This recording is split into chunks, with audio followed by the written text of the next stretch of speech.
The boardroom fell silent as Marcus stepped through the mahogany doors. 23 executives, each worth millions, each accustomed to wielding power like a surgeon's scalpel, turned their attention to the man who had just cost their company $70 million in a failed acquisition. The morning newspapers had been merciless. The stock price had plummeted. Shareholders were calling for blood. Yet Marcus moved with the same measured pace he had maintained for 15 years of corporate warfare. His face revealed nothing, not the fury that had consumed him in private, not the doubt that had gnawed at his confidence through sleepless nights, not the satisfaction he felt knowing that what appeared to be failure was actually the first move in a larger game these men couldn't yet comprehend. He had learned long ago that in the theater of power, the one who shows emotion first is the one who loses. Not because emotions are inherently weak, but because in revealing them, you hand your adversaries the keys to your psychological kingdom. You show them exactly which buttons to push, which fears to exploit, which desires to dangle before you like carrots before a starving horse. The chairman's voice cut through the tension like a blade. Marcus, I think we all know why we're here. The Meridian deal was supposed to be your crowning achievement. Instead, it's become our most expensive mistake. What do you have to say for yourself? A lesser man would have stammered, would have launched into defensive explanations, would have allowed the weight of accusation to bend his spine and crack his composure. The old Marcus, the Marcus who had once cried in his car after his first major business failure 20 years ago, would have crumbled under such scrutiny. But that Marcus had died a deliberate death. He had been murdered by his own hand, methodically dismantled through years of calculated self-destruction. Every weakness identified and eliminated. Every emotional trigger mapped and disarmed. Every vulnerability transformed into armor. Gentlemen, Marcus said, his voice carrying the quiet authority of someone who had long ago stopped fearing other people's opinions. Before we discuss the Meridian situation, I have some information you might find interesting about Thompson Industries' quarterly projections. He opened his briefcase, not hurriedly, not defensively, but with the calm precision of a chess master making a move that had been planned 3 games in advance. The documents he spread across the table told a story none of them had expected. Meridian Corporation, the company they had failed to acquire, was hemorrhaging money at an alarming rate. Their books, which had appeared solid during negotiations, concealed debts that would have bankrupted any acquiring company within 18 months. The room's energy shifted like wind changing direction before a storm. What had seemed like Marcus's greatest failure was revealing itself as a masterful dodge, a bullet that had missed them by inches while appearing to hit them square in the chest. I've been tracking these irregularities for 6 weeks, Marcus continued, his tone as level as if he were discussing the weather. The acquisition was designed to fail from the moment I discovered them. Better to absorb a $70 million loss in acquisition costs than a $700 million loss in hidden liabilities. The silence that followed was different from the one that had greeted his arrival. This was not the silence of predators circling wounded prey.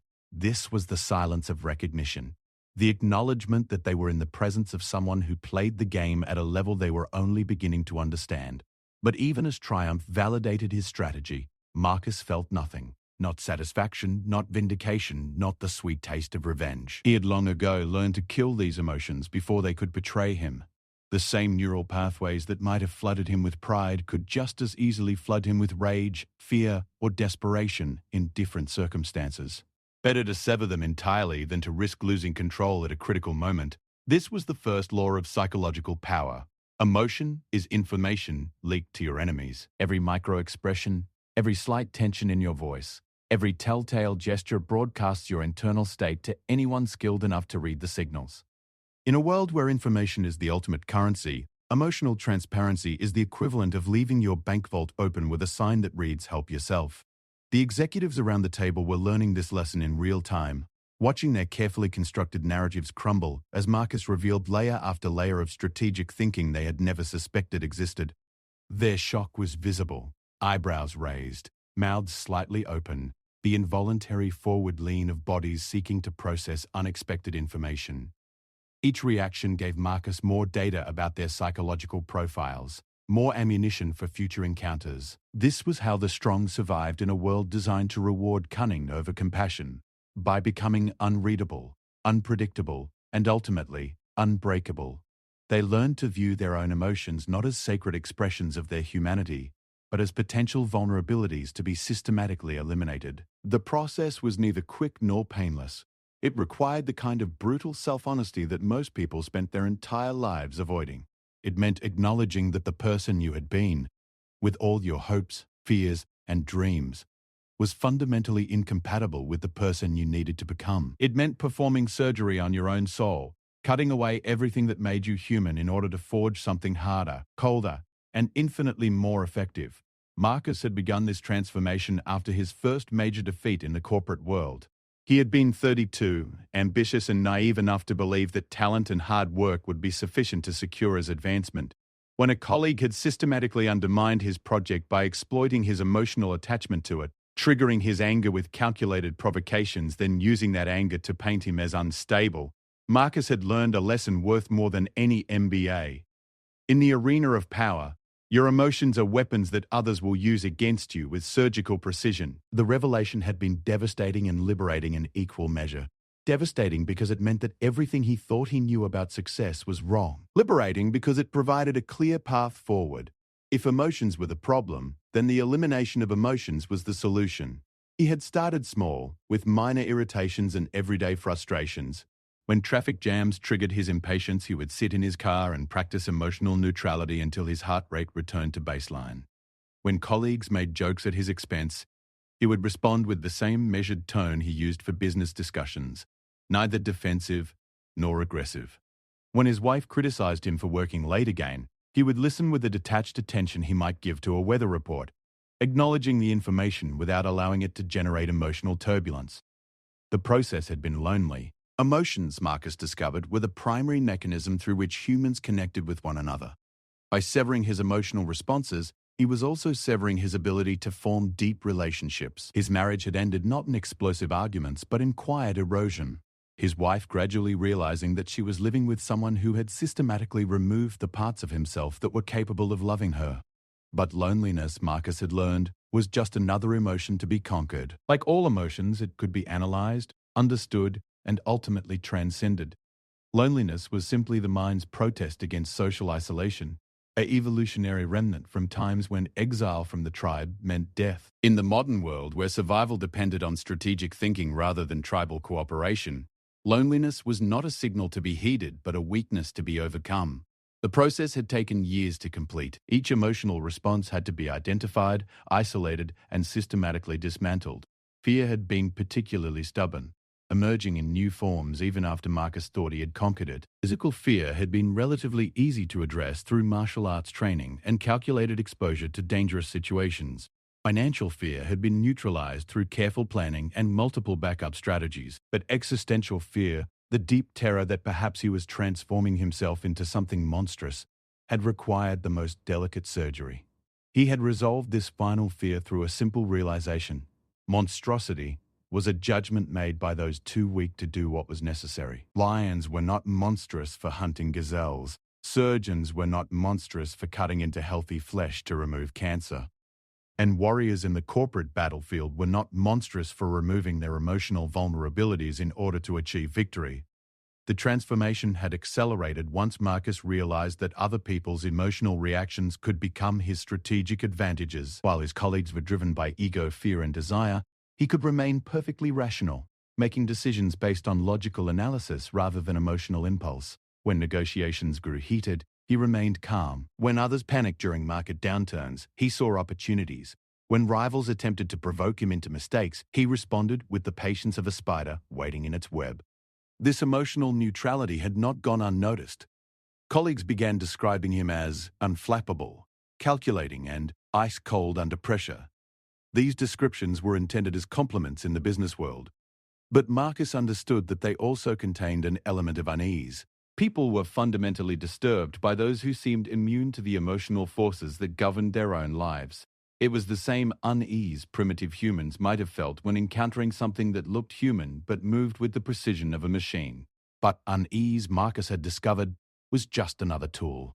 When people were unsettled, they made mistakes. They revealed information they meant to keep hidden. They acted impulsively rather than strategically. His emotional neutrality became a form of psychological warfare, disrupting his opponent's emotional equilibrium simply by refusing to participate in their emotional games. The boardroom confrontation was ending exactly as Marcus had planned. The executives who had arrived ready to crucify him were now scrambling to understand how they had so completely misjudged the situation. Their emotional reactions, surprise, embarrassment, grudging respect, were giving him valuable intelligence about their psychological profiles that he would use in future encounters. As the meeting concluded and the executives filed out with considerably less swagger than they had possessed upon entering, Marcus allowed himself a moment of cold satisfaction, not the warm glow of victory that his younger self might have experienced, but the clinical appreciation of a strategy successfully executed.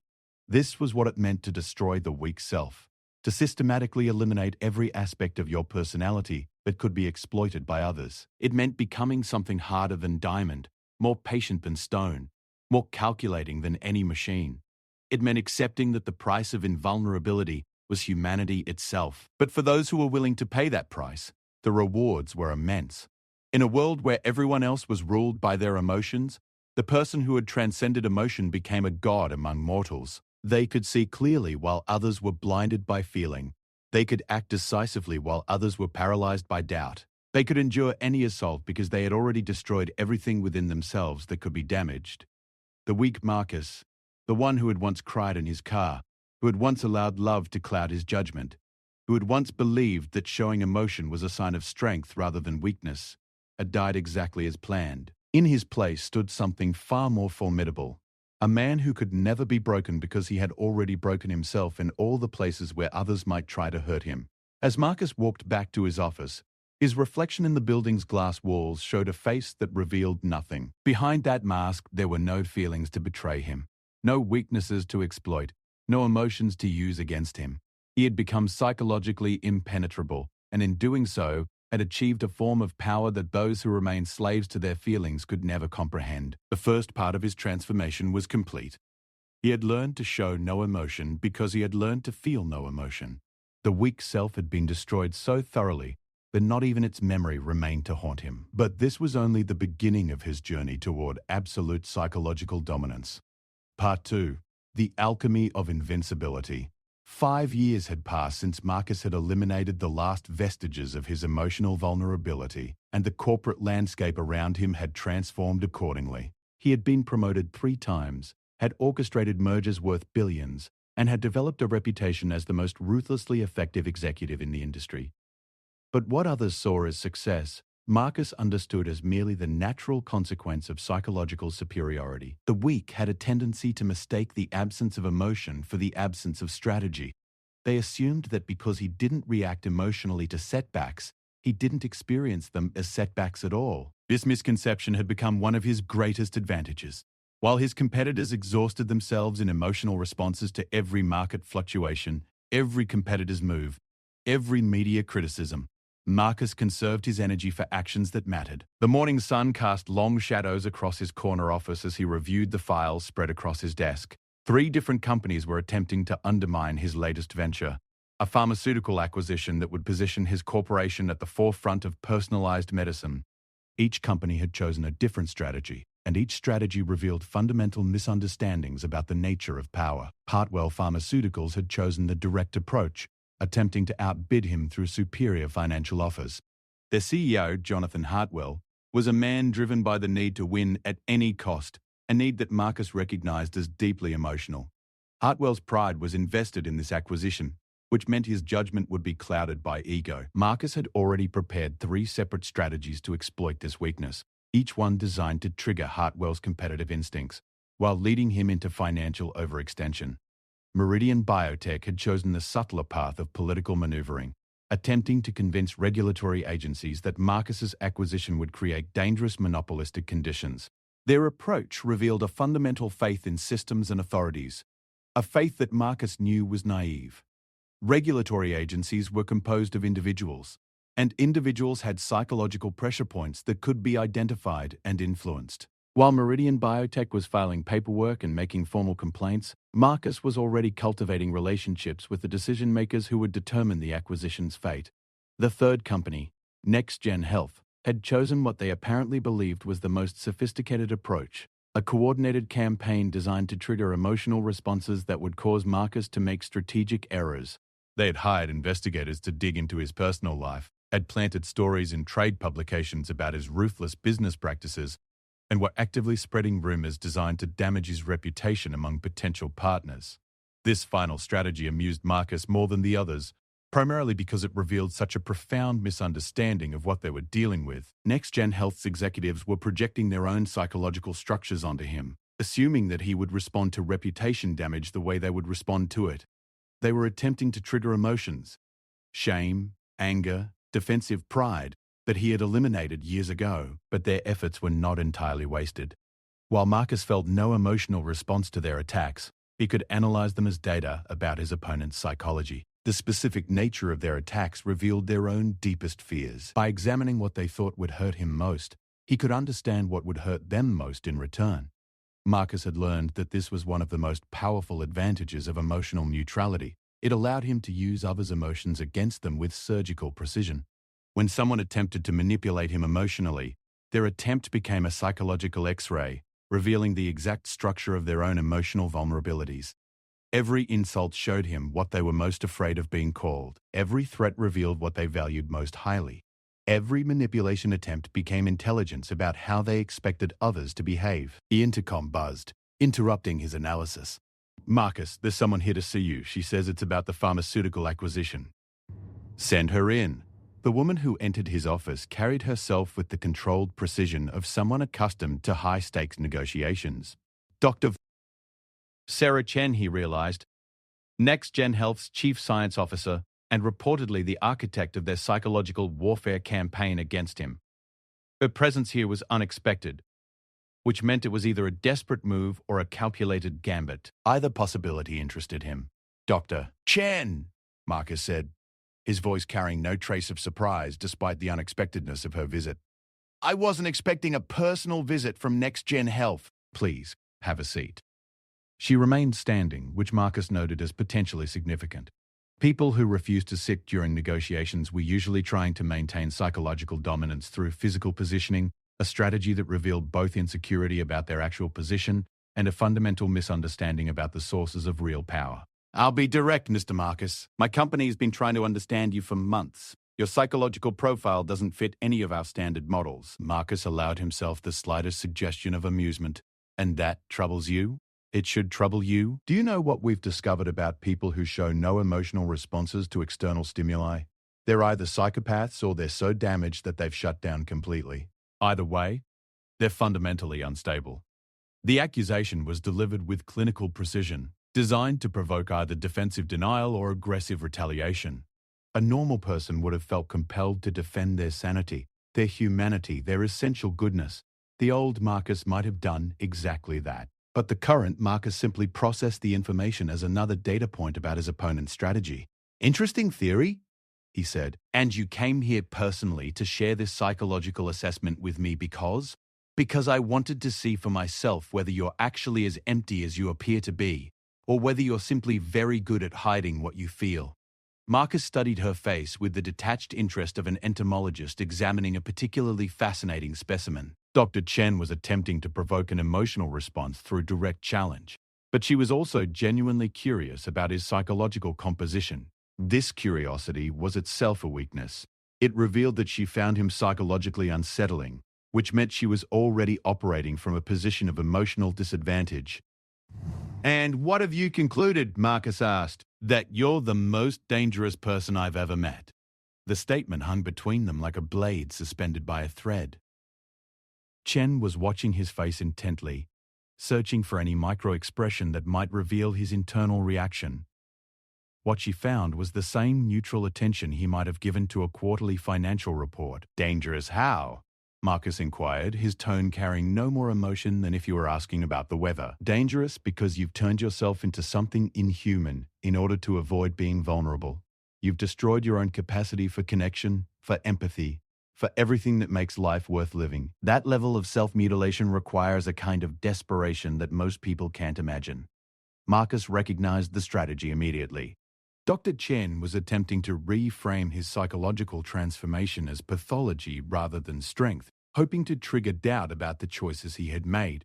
It was a sophisticated attack, one that might have been effective against someone who retained emotional attachment to their former self. But Marcus had anticipated this line of attack years ago.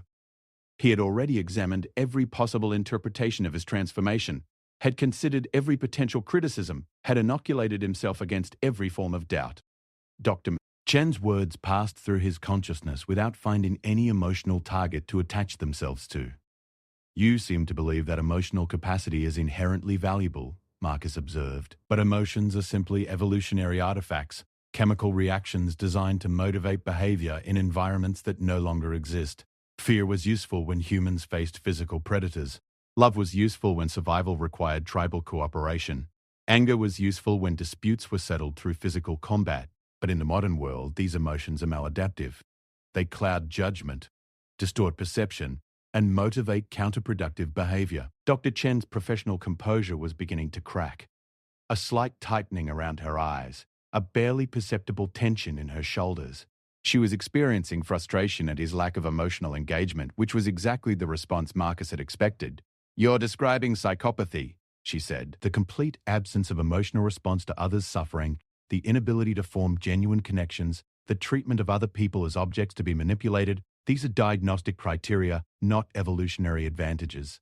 Perhaps, Marcus acknowledged, or perhaps what you call psychopathy is simply an adaptation to an environment where emotional responsiveness is a liability. Consider this. In our business, success requires making decisions that cause other people to lose money, lose jobs, lose everything they've worked for. An executive who feels genuine empathy for those consequences will make suboptimal decisions. They will hesitate when they should act decisively. They will compromise when they should dominate. They will show mercy when they should show strength. The market rewards those who can act without being paralyzed by concern for others' welfare. And you don't see anything wrong with that? The question contained an implicit moral framework that Marcus had long ago learned to recognize as another form of emotional manipulation. Dr. Chen was attempting to activate guilt or shame by suggesting that his behavior violated ethical standards that he should feel obligated to respect. Wrong is a judgment that assumes the existence of objective moral standards, Marcus replied. But morality is simply another evolutionary artifact, a set of behavioral constraints that evolved to promote cooperation within small tribes. In a globalized economy where success requires competing against thousands of other individuals and organizations, tribal morality is as obsolete as tribal hunting techniques. Dr. Chen stepped closer to his desk, her professional mask slipping further. "You're talking about becoming a monster. I'm talking about becoming effective." The distinction seemed to genuinely disturb her, which provided Marcus with additional intelligence about her psychological profile. Dr. Chen was someone who still believed in the fundamental goodness of human nature, which meant she retained emotional vulnerabilities that could be exploited if necessary. "Let me ask you something, Dr. Chen," Marcus said, leaning back in his chair with the casual confidence of someone who held all the advantages. "Why are you really here? Your company has spent months trying to manipulate me emotionally, and now you're trying to convince me that my psychological transformation makes me dangerous. What are you hoping to accomplish?" The question hit its target. Dr. Chen's composure cracked completely, revealing the desperation that had been hidden beneath her professional demeanor. "Because you're going to win. Our analysts have run every scenario, and in every single one, you acquire the pharmaceutical company we need to survive. We're not just losing a business opportunity, we're facing corporate extinction. And you thought that if you could convince me I was psychologically damaged, I might... what? Develop a conscience? Start making decisions based on empathy rather than strategic advantage? I thought that maybe, if I could reach whatever humanity you have left, you might be willing to consider a compromise that doesn't destroy everything we've built." Marcus studied her face with clinical interest. Dr. Chen was experiencing desperation, fear, and a last desperate hope that human connection might somehow override corporate logic. These emotions were making her vulnerable in ways she didn't fully understand. "Chen," Marcus said, his voice carrying the same neutral tone he had maintained throughout their conversation. "You've made a fundamental error. You've assumed that I transformed myself in order to be cruel, when in fact I transformed myself in order to be effective. Cruelty implies emotional investment in others' suffering. I have no such investment. Your company's survival or destruction is simply a variable in a larger equation." He opened his desk drawer and removed a folder that he had prepared weeks earlier, anticipating exactly this type of desperate overture from one of his competitors. "However," he continued, Effectiveness sometimes requires flexibility. NextGen Health possesses certain research capabilities that could be valuable to my organization. I'm prepared to offer your company a merger rather than an acquisition. A partnership that would preserve your research independence while providing access to resources you need to survive. Chen's expression shifted from desperation to cautious hope, then to suspicion. What's the catch? No catch. Simply recognition that your company's intellectual assets are more valuable intact than dismantled. This isn't mercy, Dr. Warren, Chen. It's strategic optimization. The offer was genuine, though Marcus suspected that Dr. Chen would spend days trying to identify the hidden trap that didn't exist. She had been so prepared for emotional manipulation or ruthless domination that simple business logic seemed suspicious. "Why would you help us?" she asked. "I'm not helping you," Marcus corrected. "I'm making a decision that maximizes long-term value for my organization. The fact that this decision also prevents your company's destruction is incidental." Dr. Chen stared at him for a long moment, struggling to process an interaction that had violated all her expectations. She had come prepared to battle a monster, and instead had encountered something far more unsettling. Pure rationality uncontaminated by emotion. "You really don't feel anything, do you?" she asked finally. "I feel nothing that interferes with optimal decision-making," Marcus replied. After Dr. Chen left, carrying merger documents that would save her company while advancing his strategic objectives, Marcus returned to his analysis of the competitive landscape. The interaction had provided valuable intelligence about his opponent's psychology while demonstrating the practical advantages of emotional neutrality. Dr. Chen had attempted to weaponize his transformation against him, but her attempt had failed because she fundamentally misunderstood what he had become. She saw his emotional absence as damage when it was actually armor. She interpreted his rational approach as pathology when it was actually evolution. She feared his lack of connection when she should have respected his strategic clarity. This was the second phase of psychological invincibility, learning to use others' emotions as strategic intelligence, while remaining immune to their attempts at emotional manipulation.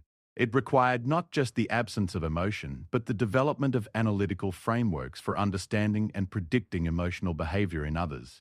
Marcus had spent years studying psychology, neuroscience, and behavioral economics, not out of curiosity, but as tools for competitive advantage. He could now predict how most people would react to specific stimuli with the same precision that meteorologists predicted weather patterns.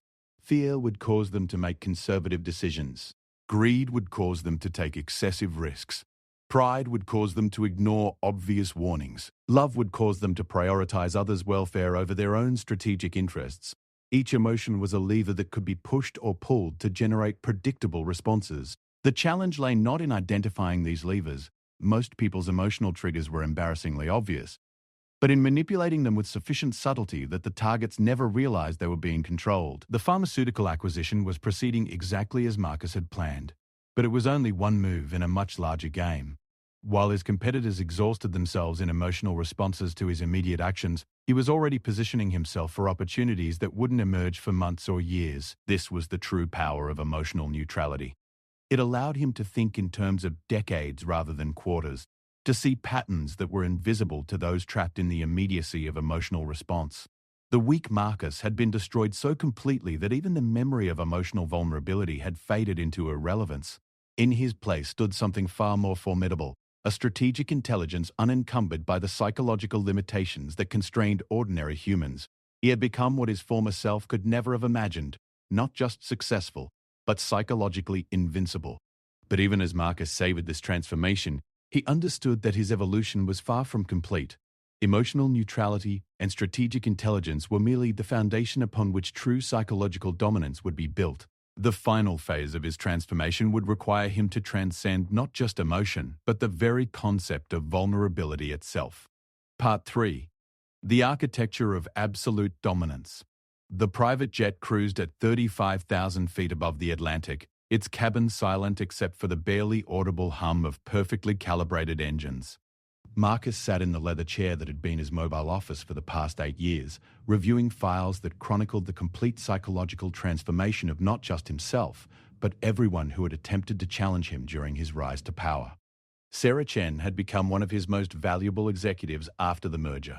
her brilliant analytical mind now serving his strategic objectives rather than opposing them. Jonathan Hartwell had suffered a nervous breakdown following a series of financial reversals that Marcus had orchestrated with surgical precision, his pride-driven decision-making ultimately leading to the complete dissolution of his pharmaceutical empire. The executives from that long-ago boardroom confrontation had been systematically repositioned, some promoted to positions where they could serve his interests, others maneuvered into early retirement, all of them transformed from potential threats into strategic assets. This was the final lesson of psychological dominance. It was not enough to become invulnerable yourself. True power required reshaping the psychological landscape around you until everyone else operated according to patterns that served your objectives. The man who could control others' emotional responses didn't need to defeat them. He could simply redirect their energy toward his own goals. Marcus had discovered this principle during a hostile takeover attempt 3 years earlier. Instead of fighting his opponents directly, he had studied their psychological profiles until he understood exactly which fears motivated their decisions and which desires clouded their judgment. Then he had created situations that activated those fears and desires in ways that caused his enemies to defeat themselves. The takeover target had been Pinnacle Industries, a manufacturing conglomerate with excellent assets but incompetent leadership. The CEO, David Pinnacle, was a third-generation legacy executive who had inherited his position rather than earning it through competence. His psychological profile revealed a man desperate to prove himself worthy of his family name, while simultaneously terrified of taking the bold actions that might either vindicate his leadership or expose his inadequacy. Rather than attempting to acquire Pinnacle Industries through conventional means, Marcus had initiated a campaign designed to trigger Pinnacle's deepest insecurities. He had begun by making small investments in Pinnacle's competitors, then ensuring that these investments received prominent coverage in trade publications. The implicit message was clear. Marcus saw more value in Pinnacle's competitors than in Pinnacle itself. The psychological pressure had been immediate and devastating. David Pinnacle had begun making increasingly desperate decisions in an attempt to prove his company's worth, launching expensive new product lines without adequate market research, entering bidding wars for acquisitions he couldn't afford, making grandiose promises to shareholders that he had no realistic way of keeping. Each poor decision had triggered additional psychological pressure, creating a spiral of escalating mistakes that eventually left Pinnacle Industries so financially vulnerable that Marcus was able to acquire it for a fraction of its actual value. David Pinnacle had defeated himself so thoroughly that Marcus barely needed to participate in the battle. But the real insight had come after the acquisition was complete. As Marcus was reviewing Pinnacle Industries' internal documents, he discovered that David Pinnacle had been keeping detailed psychological profiles of his own executives, apparently attempting to learn the same manipulation techniques that Marcus had used against him. The files revealed a man who understood the theory of psychological dominance but lacked the fundamental prerequisite. He had never destroyed his own emotional vulnerabilities. David Pinnacle couldn't manipulate others effectively because he was still subject to manipulation himself. His attempts at psychological warfare were like a boxer trying to fight while his hands were still tied behind his back. This realization had sparked the final phase of Marcus's transformation. It was not enough to become emotionally invulnerable and strategically intelligent. True power required the ability to reshape reality itself through the systematic manipulation of others' psychological responses. The process had begun with his own organization. Marcus had started requiring psychological assessments for all senior executives, ostensibly as part of leadership development programs. In reality, these assessments provided him with detailed maps of each executive's emotional triggers, personal fears, and unconscious motivations. Armed with this intelligence, Marcus had begun restructuring his organization's culture in subtle but profound ways. He introduced performance metrics that activated specific psychological responses: competitive pride in some executives, fear of failure in others, desire for recognition in those whose profiles indicated narcissistic tendencies. He redesigned reporting structures to create exactly the right amount of interpersonal tension to maximize productivity, while preventing coalition building that might threaten his authority. Most importantly, he had learned to delegate psychological manipulation. Rather than attempting to control every individual personally, Marcus had identified key executives whose psychology made them natural conduits for his influence. Dr. Chen, for example, had retained enough empathy to serve as an emotional interpreter, helping Marcus understand and predict the responses of executives whose psychological profiles differed significantly from his own. The system had worked with terrifying efficiency. Within 2 years, Marcus's organization had become a perfectly tuned psychological machine, with every individual component operating according to emotional patterns that served his strategic objectives.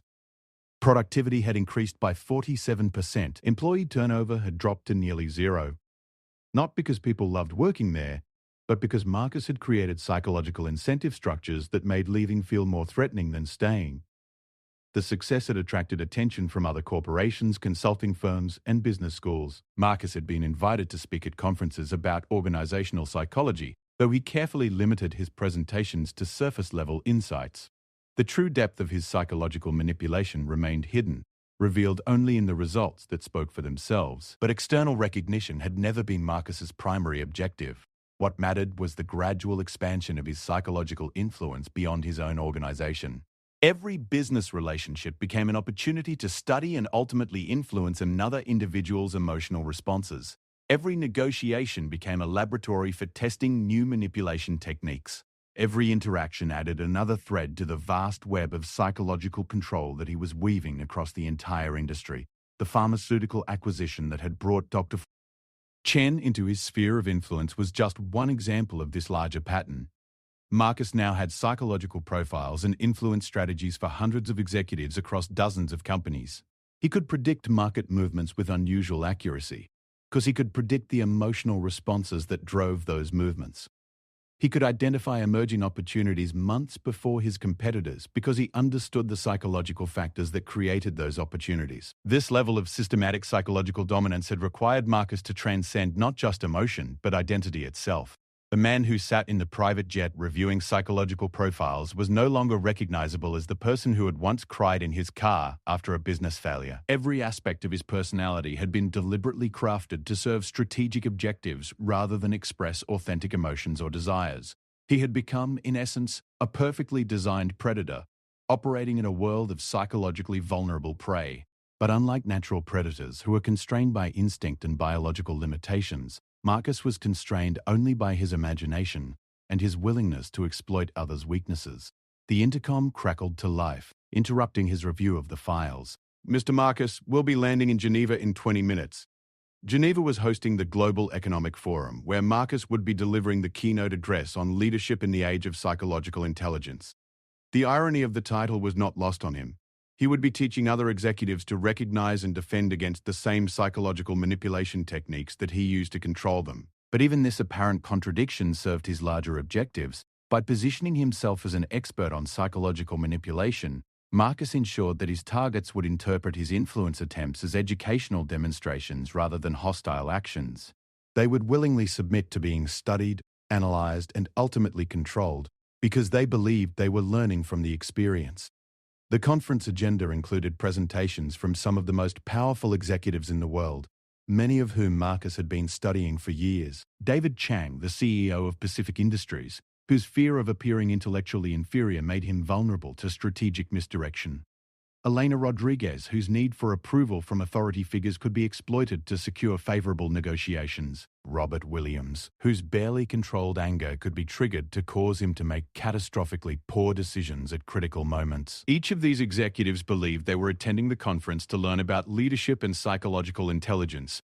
In reality, they were walking into a carefully constructed environment where Marcus would be able to observe their unguided responses to various stimuli, gathering intelligence that would be invaluable in future business dealings. The plane touched down with the barely perceptible bump of a perfectly executed landing.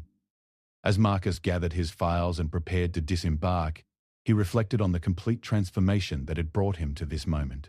The weak man who had once been vulnerable to emotional manipulation had been systematically destroyed and replaced with something far more formidable. But the most remarkable aspect of his transformation was not what he had become, but what he had learned about the nature of power itself. True power was not the ability to force others to comply with your will. That was merely force, which required constant application and created constant resistance. True power was the ability to reshape others' psychology so that your will became indistinguishable from their own desires. When Marcus convinced executives to make decisions that served his interests, they didn't feel manipulated or coerced. They felt that they were making intelligent choices based on their own analysis of the situation. When he triggered their fears or desires to motivate specific behaviors, they experienced those fears and desires as authentic expressions of their own psychology rather than as responses to his manipulation. This was the ultimate expression of psychological dominance, the complete elimination of resistance through the systematic control of consciousness itself. Marcus didn't need to defeat his enemies because he could transform them into allies without them ever realizing that the transformation had occurred. The conference would provide dozens of new opportunities to expand this influence. Every conversation would be a chance to plant psychological seeds that would germinate into strategic advantages months or years later. Every presentation would be an opportunity to demonstrate psychological techniques while simultaneously using them on the audience. But beyond the immediate tactical advantages, the conference represented something more significant, proof that Marcus had achieved a level of psychological mastery that bordered on the supernatural. He had become someone who could walk into any room and immediately identify every psychological vulnerability present. He could predict with frightening accuracy how every individual would respond to specific stimuli. He could orchestrate complex social dynamics with the precision of a conductor leading a symphony orchestra. Most importantly, he'd achieved a form of absolute invulnerability. Because he had destroyed every aspect of himself that could be manipulated, he was immune to the psychological warfare that rendered others helpless. Because he understood others' psychology better than they understood it themselves, he could anticipate and counter any attempt to influence him. Because he had transcended the emotional responses that drove ordinary human behavior, he could remain rational and strategic, even in situations that would reduce his competitors to emotional chaos. The limousine that met Marcus at the airport moved through Geneva's streets with the smooth precision of a well-orchestrated plan. Outside the bulletproof windows, the city looked exactly as it had during his previous visits, unchanged, predictable, controllable. But Marcus understood that he was no longer the same person who had visited Geneva in the past. He had completed the most profound transformation possible for a human being. The systematic destruction of everything that had made him vulnerable, combined with the development of capabilities that made him psychologically superior to virtually everyone else on the planet. The weak Marcus was not just dead, he had been so completely erased that even the possibility of his resurrection had been eliminated. In his place sat a man who had achieved something that philosophers and strategists had dreamed of for millennia: practical invincibility through perfect understanding and control of human psychology. As the limousine approached the conference center where hundreds of the world's most powerful executives waited to learn from him, Marcus allowed himself a moment of cold satisfaction, not the warm glow of human achievement, but the clinical appreciation of a perfectly executed plan. He had become something unprecedented in human history, a man who could never be destroyed by others because he had already destroyed everything within himself that others might have used against him. He had achieved absolute psychological dominance not through force or fear, but through the systematic elimination of his own vulnerabilities combined with the methodical exploitation of everyone else's weaknesses. The man who destroys his weak self truly could never be destroyed by others. Marcus had proven this principle through years of careful experimentation and practical application. But more than that, he had demonstrated that such a transformation was not only possible, but could be systematically implemented by anyone willing to pay the price. The price was nothing less than everything that most people considered essential to human existence: emotion, vulnerability, authentic connection, spontaneous response, moral constraint, and empathetic understanding. But for those who were willing to sacrifice these limitations, the rewards were beyond most people's ability to imagine. Marcus had achieved something that transcended mere success or wealth or power. He had become psychologically invincible, immune to manipulation, superior to emotion, unencumbered by moral hesitation, and capable of controlling others with scientific precision. As he stepped out of the limousine and walked toward the conference center where his next psychological experiments would unfold, Marcus embodied the ultimate expression of human transformation, the deliberate evolution from vulnerable human being to apex psychological predator. The weak self was not just destroyed but forgotten. In its place stood something harder than diamond, more patient than time, and infinitely more dangerous than anything his former self could have imagined becoming. The transformation was complete, irreversible, and absolute. Marcus had achieved psychological immortality through the systematic destruction of everything mortal within himself. He had become truly untouchable, unbreakable, and ultimately completely alone in his perfection. But loneliness, like every other emotion, was simply another evolutionary artifact to be transcended. And Marcus had long ago learned to find satisfaction in the cold beauty of perfect strategic execution rather than in the warm chaos of human connection. The conference would be another chess game played with living pieces, and Marcus, having destroyed every weakness within himself, would play it with the precision of someone who had nothing left to lose, because he had already sacrificed everything that could be taken from him.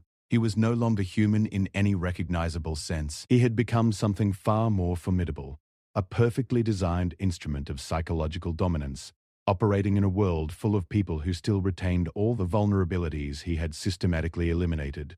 The unspoken law of psychological power was finally complete. Never show emotion, because never feel emotion. Never be vulnerable, because never be human. Never be destroyed by others, because destroy yourself first, more thoroughly than they ever could. Marcus had become the living embodiment of this law, and in doing so, he had achieved a form of invincibility that would have been impossible to imagine when his transformation began. The weak self was dead. What remained was something unprecedented. A human being who had successfully transcended humanity itself in order to achieve absolute psychological dominance over those who remained trapped in the limitations of emotion, vulnerability, and authentic feeling. The transformation was complete. The victory was absolute. And Marcus walked toward his next psychological conquest with the calm confidence of someone who had already won a game that his opponents didn't even realize they were playing.